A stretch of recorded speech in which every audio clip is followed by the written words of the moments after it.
तर हे पहा व्हिडिओ माझ्याकडनं कट झाली होती, परत ही दुसरी व्हिडिओ काढते। तर ह्या पहा अशा प्रकारे 3 प्रकारच्या चटण्या तयार करून झालेल्या आता। तर अगोदर मी एक टाकते व्हिडिओ, ती कशा प्रकारे शेंगदाणे, तीळ आणि जवळ भाजून घ्यायचं, ती पण व्हिडिओ पहा माझी पूर्ण। तर अशा चटण्या बनवल्या ना तर 6 महिन्यापर्यंत खराब नाही होत, आणि एवढे दिवस नाही, आपण महिन्या 2 महिन्याला करून ताज्या ताज्या चटण्या खाऊ शकता। तरी असं आहे, मी तर 2 महिने माझ्या चटण्या असतात अशाच राहिलेल्या, 2 अजिबात हाय तशीच टेस्ट लागते, काहीच खराब नाही होत। तर ही बनवली आली आहे शेंगदाण्याची चटणी अशी। खूप बनवायची असेल ना तर मिक्सरमध्ये थोडं शेंगदाणे, तीळ वगैरे घेऊनच चटण्या करा। तर ही आहे शेंगदाण्याची, आणि ही आहे सफेद तिळाची, पांढऱ्या तिळाचं ही आहे चटणी, आणि ही आहे जवसाची चटणी। तर मी कशा प्रकारे भाजून घेतलं, किती तिखट मीठ काय टाकलं ते सर्व तुम्ही माझ्या दुसऱ्या व्हिडिओमध्ये पहा। तर मी त्या व्हिडिओचं नाव टाकते, एक भाग, पहिला भाग चटणीचा, असं मी टायटल टाकते त्याचं। तर नक्की पाहते व्हिडिओ, जास्त मोठी नाही आहे, 2-3 मिनिटाचीच आहे। आणि याची अशी काळजी घ्यायची, गरम गरम असे भाजून थोडं थंड होऊन द्यायचं, आणि मगच त्याच्या चटण्या बनवायच्या।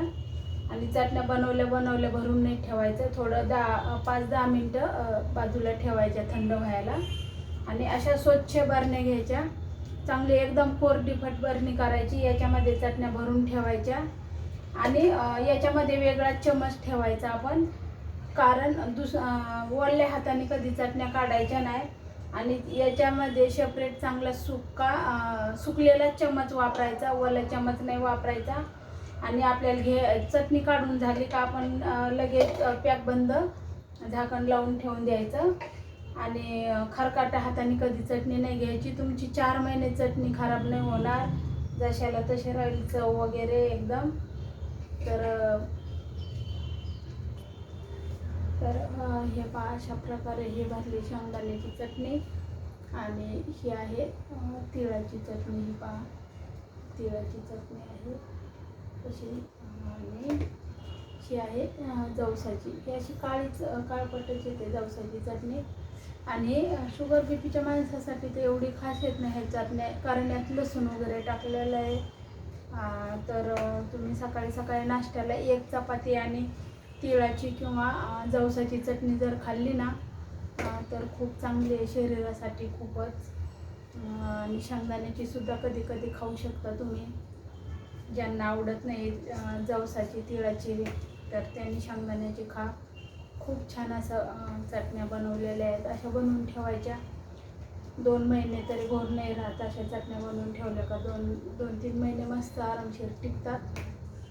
पण आपण ताज्या करून खायच्या महिन्या 2 महिन्यात ना, कधी वरण भात असेल तोंडी लावायला, कधी चव नसेल तर असं चटणी वगैरे, भाजी नसेल तर चटणी बरोबर खाऊ शकता छान।